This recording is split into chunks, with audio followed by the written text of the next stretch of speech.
Pak Wihadi, salah satu tema yang diangkat pada hari Selasa adalah juga mengenai isu hak asasi manusia. Apakah isu ini akan memiliki atensi khusus yang bisa saja menjadi amunisi dari pasangan calon lawan dari Prabowo Gibran dalam format saling menyangga antar paslon? Saya kira tidak ada sesuatu hal yang khusus dan kita melihat bahwa tema mengenai masalah hukum dan HAM saya kira sesuatu hal yang memang kita sudah mempersiapkan dengan baik, dan saya kira Pak Prabowo kan bukan hanya sekali ini dalam debat permasalahan di presiden kan, dan mulai dulu kan memang debat mengenai masalah hukum dan HAM dan pemerintahan kan setiap kali debat selalu ada.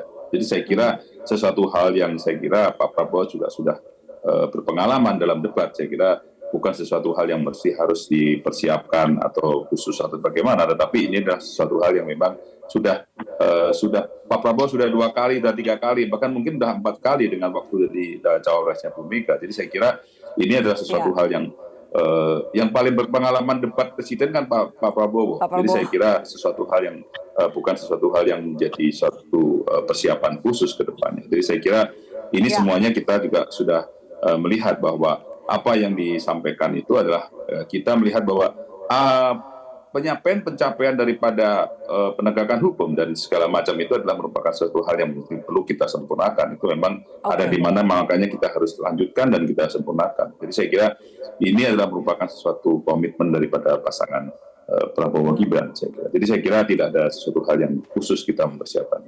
Kira-kira kalau dalam 2 pengalaman sebelumnya Pak Prabowo bertemu dengan Pak Jokowi, tapi saat ini ada 3 paslon yang maju. Adakah kemudian paslon yang dianggap menjadi lawan yang signifikan dan perlu diantisipasi dari Prabowo Gibran? Pak Wihadi?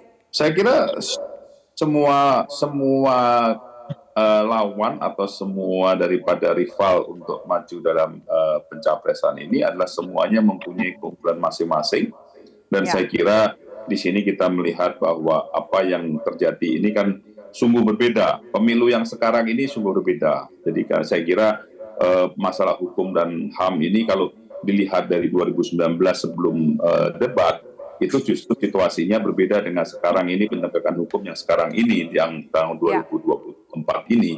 Kalau kita lihat dari 2019, itu di mana yang namanya masalah kriminalisasi terhadap saling paslon, kemudian saling lapor kepada penegakan hukum, kemudian ada persekusi dan ada penangkapan, itu terjadi. Tapi sekarang ini kan tidak ada. Jadi saya kira tema daripada hukum dan HAM itu tentunya sesuatu hal yang kita melihat bahwa kondisi hukum yang sekarang ini kan berbeda dengan kondisi permasalahan hukum yang 2019 yang lalu, di mana banyak suatu hal yang masyarakat langsung merasakan, hoax di mana-mana, terus kemudian juga ada kriminalisasi dan segala macam. Jadi ini sesuatu hal yang mungkin bukan sesuatu yang harus dilihat bahwa ini menjadi persiapan khusus atau apa. Saya kira 2019 saya kira permasalahan hukum ini akan lebih berat saya kira dibandingkan dengan situasinya sekarang. Baik. Lebih pelik lah. Jelajahi cara baru mendapatkan informasi. Download Metro TV Extend sekarang.